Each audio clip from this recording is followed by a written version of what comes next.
Baik, Assalamualaikum warahmatullahi wabarakatuh. Yang saya hormati Bapak Muhammad Azwar, MKom, selaku dosen pengampu mata kuliah pemrograman 4. Baik, pada kesempatan kali ini saya akan mempresentasikan tentang materi modularisasi program Object Oriented Programming, Object Oriented lanjutan, Programming lanjutan, kemudian ada program lanjutan, Expression dan Debugging, manipulasi file dan CLI, dan teknik lanjutan dan konsep lanjutan. Baik, kita langsung saja.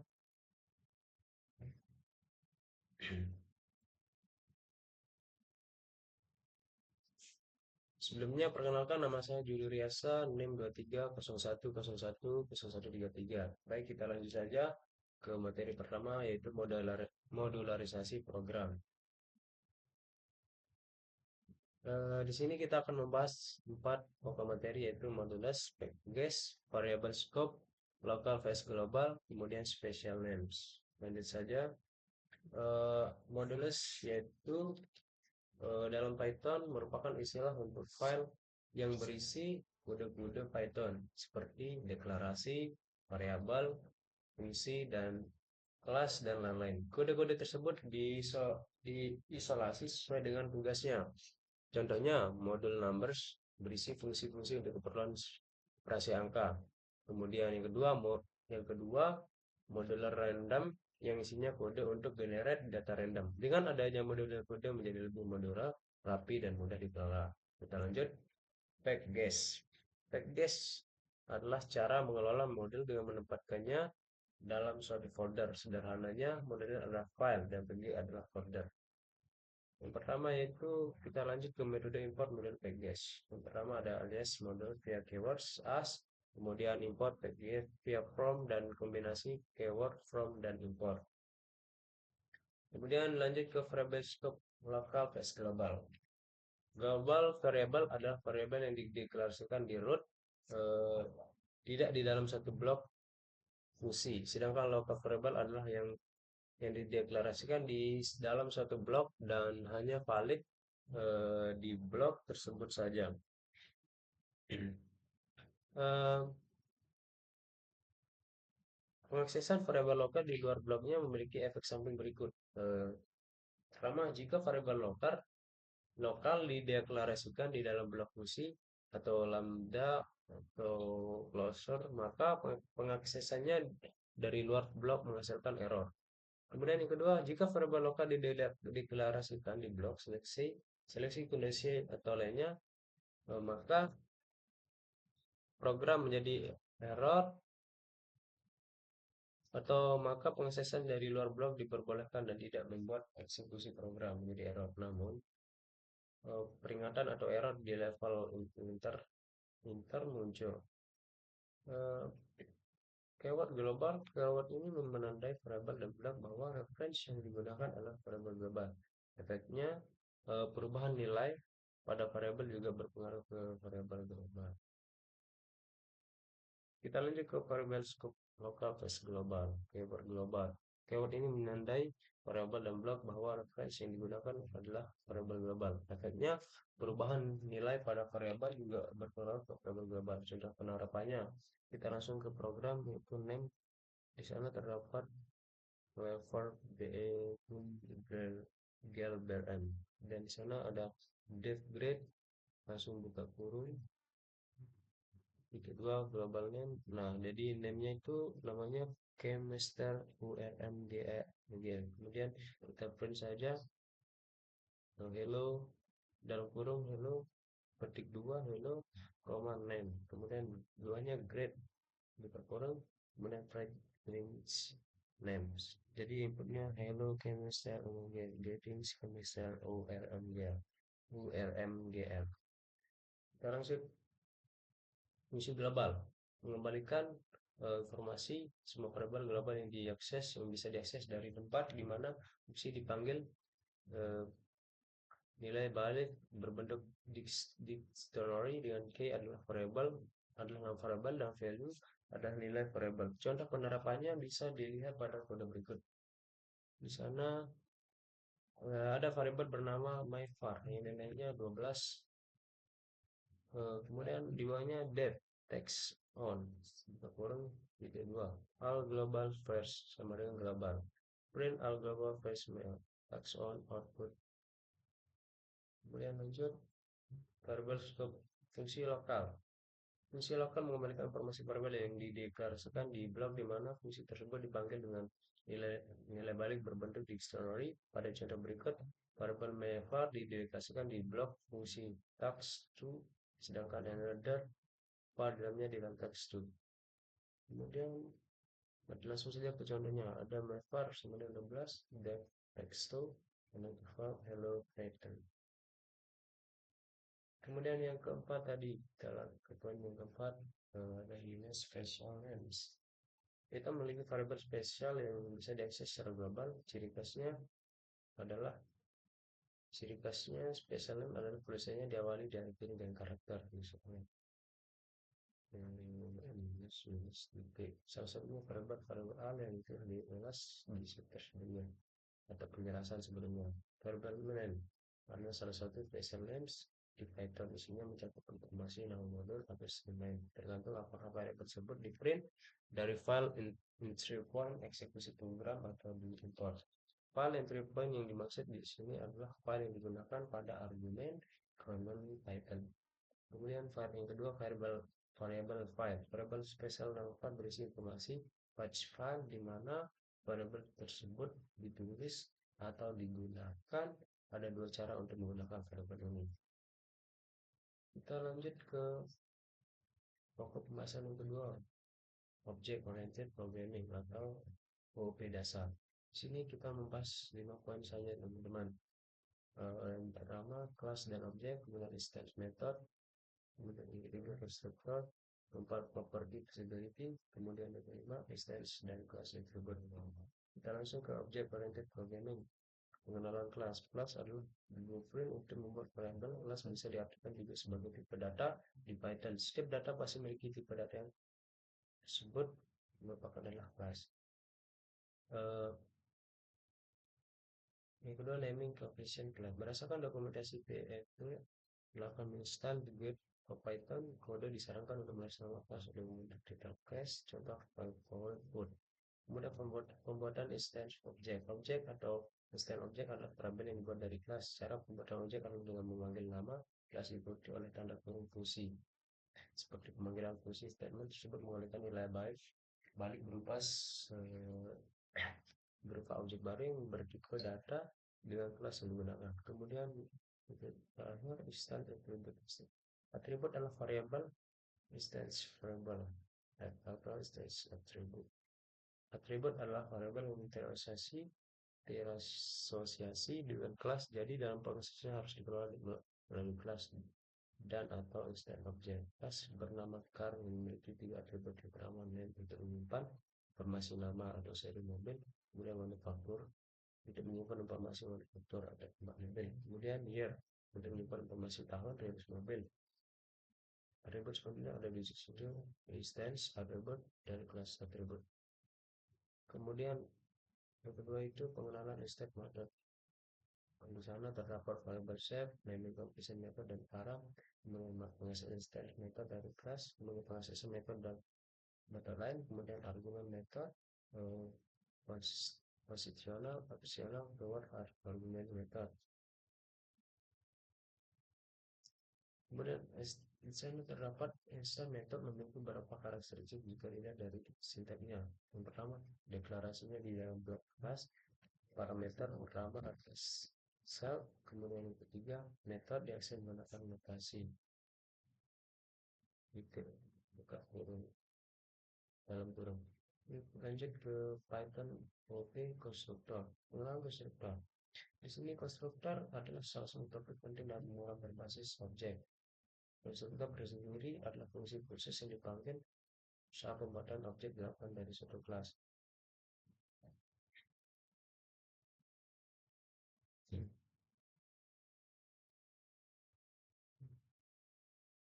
Kemudian konstruktor dan konstruktoran. Konstruktor dapat didesain untuk memiliki parameter dan berdiri secara umum diterapkan sebagai contoh pada kode bikin. Kelas method yang dimodifikasi agar bisa menampung data argumen untuk parameter region dan elevation. Ketiga, konstruktor overloading. Overloading merupakan istilah OP untuk muatan banyak konstruktor dengan jumlah tipe parameter berbeda. Konstruktor yang terakhir, konstruktor dengan return type tipe nama, tipe non. Konstruktor dipanggil saat inisialisasi objek, maka bisa dibilang bahwa konstruktor tersebut selalu mengembalikan tipe data berikut kelas di mana konstruktor tersebut dideklarasikan. Kita lanjut ke Python property traceability. Pertama, pengenalan traceability atau privasi. Python dari segi API kode yang tersedia di bawah tidak secara eksplisit mendukung informasi traceability property dan kelas. Semua atribut dan metode secara default bersifat publik di Python. Kelas komponen memiliki 3 buah fungsi. Yang pertama, konstruktor unit yang memiliki parameter name dan kode. Kemudian argumen parameter tersebut datanya disimpan atribut. Kemudian kedua, fungsi print name tugasnya memunculkan isi atribut namanya yang diawali karakter nama dari. Kemudian bisa disuruh bahwa fungsi ini didesain untuk digunakan secara private, digunakan dalam blok kelas saja dan tidak diperuntukkan untuk publik. Tiga, fungsi print produk tugasnya menunjukkan isi data produk. Fungsi ini sama seperti print name, yaitu dimension dan fungsi private. Kemudian yang terakhir, method info yang di dalamnya memanggil metode dan print products. Kemudian kita lanjut ke Python OOP, instansi atribut dan kelas atribut. Atribut merupakan satu properti kelas selain metode. Python mengenal dua jenis atribut, yaitu instansi atribut yang sudah kita bahas di pembahasan sebelumnya dan kelas atribut. Instansi atribut adalah variabel yang terasosiasi dengan intent objek, jadi prosesnya harus lewat objek. Sudah mendapat instansi atribut yaitu sini kita langsung ke kelas pencil. Langsung ke def unit self mode a class type represent a row. Pencil sama dengan pencil dalam kurung buka kurung print f object function node outputnya objek function node a kelas tipe represent a row. Kemudian kelas atribut adalah variabel yang terasosiasi dengan kelas, dan pengaksesnya bisa langsung dari kelas atau bisa juga dari objek seperti pengaksesnya kelas atribut. Contoh pendapat kelas atribut. Nah, ini teman-teman. Kemudian Python oriented object programming lanjutan. Di sini kita akan membahas kelas method, static method, kelas inheritance, kemudian observe method, data, kemudian yang terakhir data class. Langsung saja pengenalan kelas method. Kelas method adalah metode yang pemiliknya adalah kelas dengan pengaksesan adalah pihak kelas. Beberapa dibanding instance method yang diperuntukkan untuk instance objek. Jika instance method memiliki parameter self yang isinya adalah instance objek, maka kelas method memiliki parameter kelas yang isinya adalah tipe data kelas. Kemudian kelas method parameter. Kelas method juga bisa memiliki parameter seperti umumnya fungsinya. Jika pada insert method dan konstruksi parameter adalah diutus setelah self, pada kelas method parameter setelah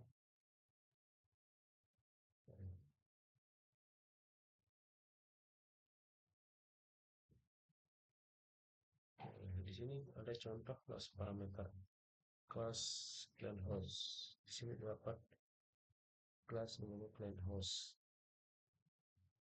Langsung saja ke def unit self name host.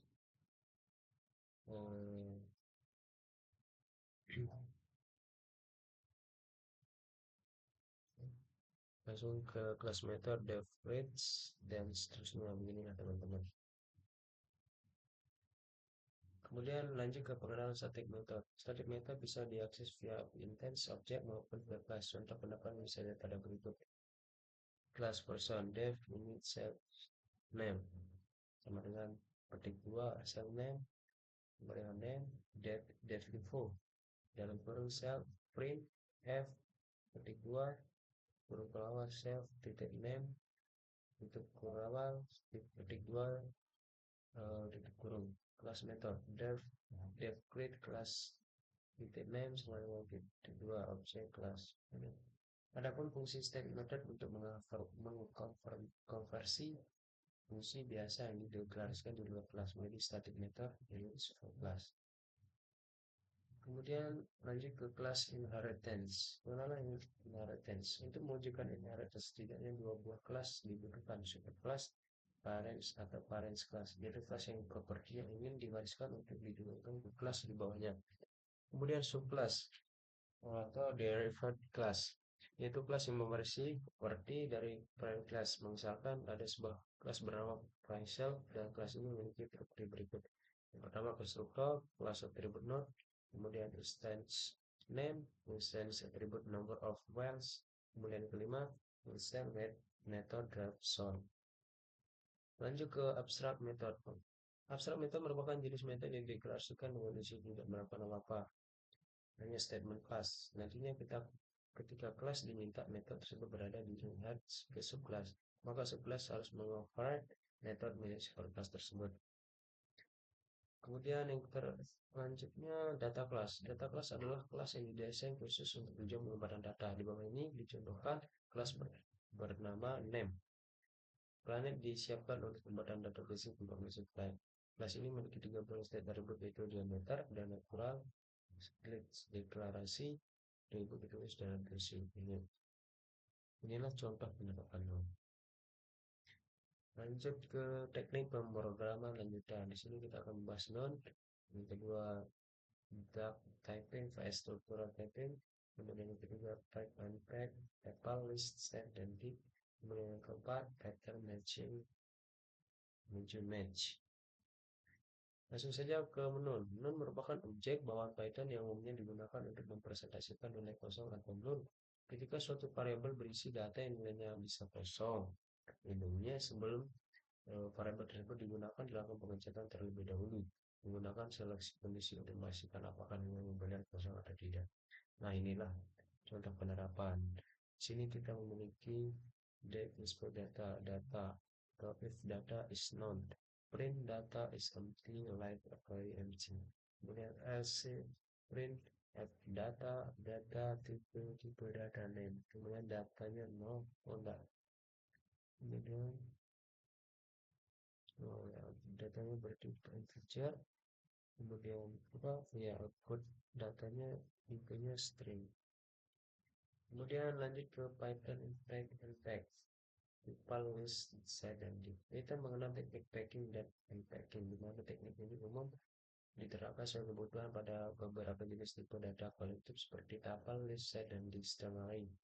Pada chapter ini kita akan mempelajari cara penggunaan beserta peran pengguna tanda bintang dan bintang 2 pada operasi packing dan unpacking. Unpacking elemen tuple, list, set. Unpacking yang dalam bahasa ini berarti bongkar muat dan dalam teknik pendistribusian elemen tipe data kolektif ke banyak variabel. Unpacking satu elemen sama dengan satu variabel. Yang kedua, packing elemen tuple list set. Packing elemen dalam operasi pembuatan banyak data ke sebuah data kolektif. Pertama ada nama paper elemen. Operasi paper bisa dilakukan dengan mudah menggunakan sintak atau new element data. Contohnya pada kode berikut dapat ditambah elemen baru dan posisi awal. Kemudian append elemen. Append adalah operasi penambahan elemen baru di posisi akhir data tulisan. Sintaknya mirip seperti paper elemen dan bisa terbalik seperti old data new element.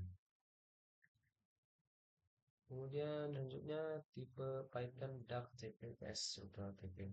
Duck typing adalah konsep yang menjelaskan bahwa compiler atau interpreter tidak perlu tahu apakah suatu fungsi itu merupakan metode lambda atau berasal dari kelas tertentu atau apapun lainnya selama fungsi tersebut saat diakses memenuhi kriteria nama dan skema parameternya sama, maka fungsi dianggap valid secara logika. Kemudian yang kedua, structural typing. Structural typing bisa diibaratkan sebagai duck typing, tapi versi yang lebih ketat. Structural typing mengharuskan suatu fungsi atau metode untuk memiliki spesifikasi yang sama persis sesuai yang dideklarasikan. Misalnya ada suatu objek berisi metode dengan hanya nama fungsi dan skema parameter saja yang sama dibanding kedudukan, maka itu tidak cukup dan error pasti muncul. Lanjut, yang keempat, Python pattern matching menuju match. Pengenalan pattern matching. Pattern matching merupakan teknik pencocokan pola menggunakan kombinasi keyword match dan case. Penggunaan dasarnya mirip seperti seleksi kondisi menggunakan keyword match. Nah, kita langsung ke exception dan debugging. Exception dan debugging membahas ada 3 poin. Yang pertama error dan exception, kemudian kita exception handling, menuju tree, except, also, dan finally kemudian yang terakhir docstring. Python error dan exception. Secara teknis Python interpreter mengenal dua jenis error, yaitu syntax error dan exception. Langsung saja ke syntax error. Error dan exception. Syntax error adalah salah satu jenis error yang ada di Python yang jika muncul maka bisa dibahasakan eksekusi program adalah gagal atau terhenti. Syntax error disebabkan oleh kesalahan penulisan. Kemudian exception. Exception adalah jenis error yang muncul saat read time atau saat program dijalankan. Berbeda dengan syntax error yang bisa muncul saat proses eksekusi program atau sebelum program benar-benar dijalankan atau dirunning. Kemudian Python exception handling menuju tree, extract, LC, dan finally. Di sini kita membahas keyword tree dan expert, kemudian expression handler, kemudian keyword tree, except, dan keyword LC bisa diposisikan dengan LC, kemudian keyword tree, except, dan keyword finally. Keyword tree dan expect. Salah satu solusi penyelesaian error di atas bisa dengan menambahkan seleksi kondisi. Alternatif solusi lainnya adalah dengan mengaplikasikan kombinasi forward tree dan exit. Caranya, tempatkan statement atau yang berpotensi munculkan exception ke dalam block tree. Kemudian tambahkan block muncul contoh penerapan tree. Set di mana isinya adalah ketika exception. Nah, di sini kita sudah ada menuju contoh nomor.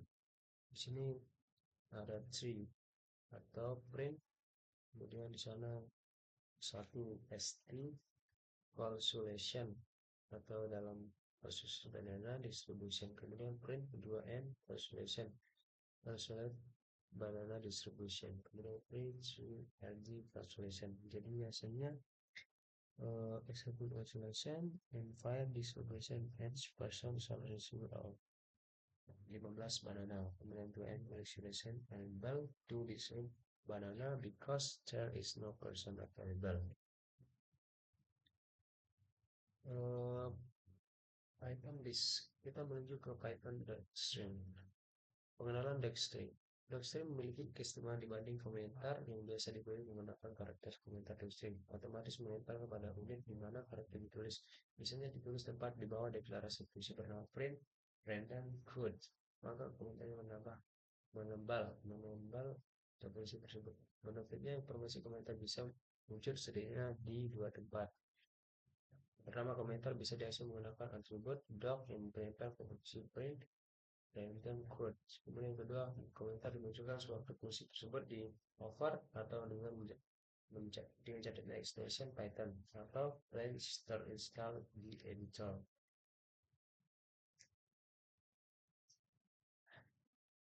Terima kasih. Mungkin saja presentasi dari saya. Mohon maaf jika ada penyampaian materi yang kurang atau salah kata. Saya mohon maaf. Terima kasih.